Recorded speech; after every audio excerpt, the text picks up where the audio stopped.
আমি এতিয়া পাই গ'লো। কি খবৰ? আশা কৰোঁ সকলোৱে ভালে আছে আৰু ময়ো ভালে আছোঁ। আৰু পুনৰবাৰ স্বাগতম জনাইছোঁ মোৰ অন্য এটি ব্লগলৈ। আৰু এতিয়া সময় 6:30 বাজিছে আৰু সন্ধিয়া হ'বৰ হৈছে। আৰু মোক দেখিছেনে পুৰা একদম সাজি কাচি ওলাইছোঁ। আচলতে আজি যাম আমি এঠাইলৈ, মানে মথুৰাৰ এখন ঠাইলৈ। আৰু সেই ঠাইখন হৈছে সকলোৱে শুনিলে আচলতে চাবৰ বাবে এক্সাইটেড হ'ব। আৰু সেয়া ময়ো মানে চাবৰ বাবে এক্সাইটেড হৈ আছিলোঁ আৰু সকলোৱে যাব বিচাৰে।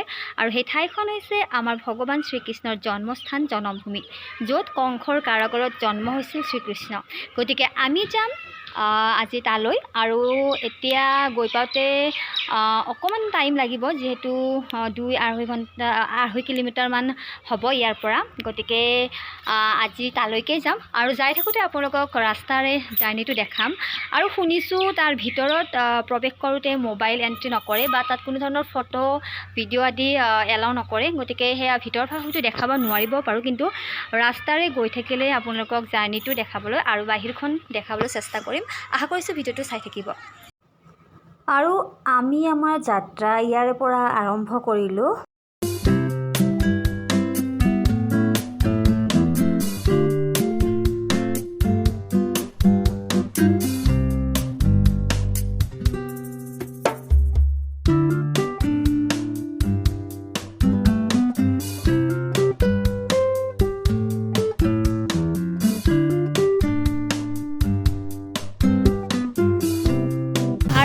আমি এতিয়া পাই গ'লোঁ গন্তব্যস্থান।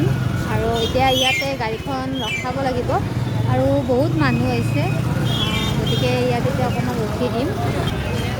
আৰু মানুহ খুব আচলতে দেখিয়ে কিবা এটা ভাল লাগিছে। এয়া চাওকচোন, এয়া বিভিন্ন ধৰণৰ দেশী বিদেশী পৰ্যটক।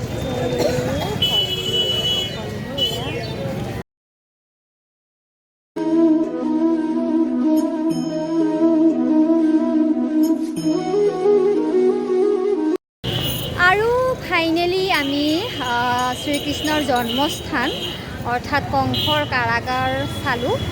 আচলতে খুব ভাল লাগিছে।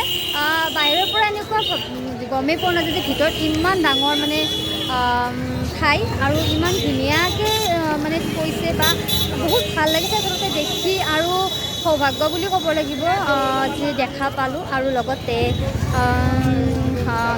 আপোনালোকক দেখালে ভাল লাগিল হয়, কিন্তু দেখাব নোৱাৰিলোঁ, কিয়নো তাত মোবাইলটো একদম সৰু কথা। তাত এখন মোনাও, আনকি কোনো ধৰণৰ বেগ বা যিকোনো ইলেক্ট্ৰনিক বস্তু একোৱেই তাত এলাউ নকৰে। গতিকে সেইবাবে দেখাব নোৱাৰিলোঁ। তথাপিও যদি কেতিয়াবা মথুৰালৈ অহা হয় তেতিয়াহ'লে নিশ্চয় চাব এই জন্মভূমি, কৃষ্ণৰ জন্মস্থান, কংসৰ কাৰাগাৰ। খুব ভাল পাব আচলতে চাই। আৰু এইবিলাক মোক ইয়াত লগাই দিছে ইয়াত আহোঁতে। আৰু এয়া চাওকচোন, মানুহ এতিয়া 8 বাজিবৰ হ'ল, কিন্তু মানুহৰ ভিৰ দি বাট নোপোৱা অৱস্থা। ইমান মানুহ হয় আচলতে। আৰু খুব আচলতে এটা ভাল লগা পৰিৱেশ আৰু খুব ভাল লাগিছে আহি। তো মোতকৈ আচলতে মোৰ হাজবেণ্ডে ইয়াত যিহেতু 3 বছৰ হ'ল থাকিব, গতিকে তেওঁ বেছিকৈ জানে। গতিকে তেওঁ ক'ব, আপোনালোকে এতিয়া কৈ দিয়া তুমি। আচলতে যিটো সঁচা কথা আমি শুনো, সেইটো ইয়াত আহিয়ে গম পায়। ভিতৰত অৰিজিনেল যিটো কংসৰ কাৰাগাৰ, একদম পাথৰেৰে বনোৱা, বহুত ভাল লাগে। আহিব, আপোনালোকো আহিব, চাব, বহুত ভাল লাগে। আৰু অৰিজিনেল যিটো বস্তু না ইয়াত দেখাব।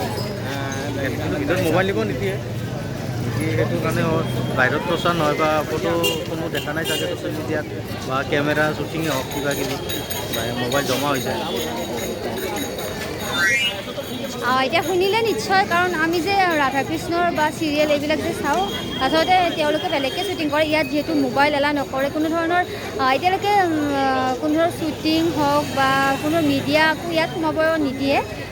কাৰণ সেইবাবে হয়তো দেখা নাই আজিলৈকে মা কংসৰ কাৰাগাৰ ভিতৰ চৰা কেনেকুৱা। গতিকে আচলতে খুব ভাল লাগে। আৰু কি ক'ম, আহিলে নিশ্চয় গম পাব দেখিলে। আৰু এয়া জন্মভূমিলৈ আহি ঠাণ্ডা ঠাণ্ডা লচ্চি খাই আছোঁ। আৰু মানে মিষ্টাৰে খাই আছে গৰম চাহ, আৰু মই খাই আছোঁ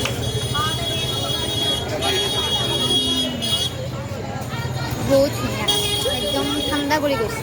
ভিডিঅ'টো ইমানতে সামৰিম। যদি ভিডিঅ'টো চাই ভাল পায় তেতিয়া লাইক কমেণ্ট কৰিব আৰু লগতে যদি আপুনি মোৰ চেনেলটোত নতুন এজনে ছাবস্ক্ৰাইব কৰি দিব তেতিয়াহ'লে আজিলৈ বাই বাই, শুভৰাত্ৰি।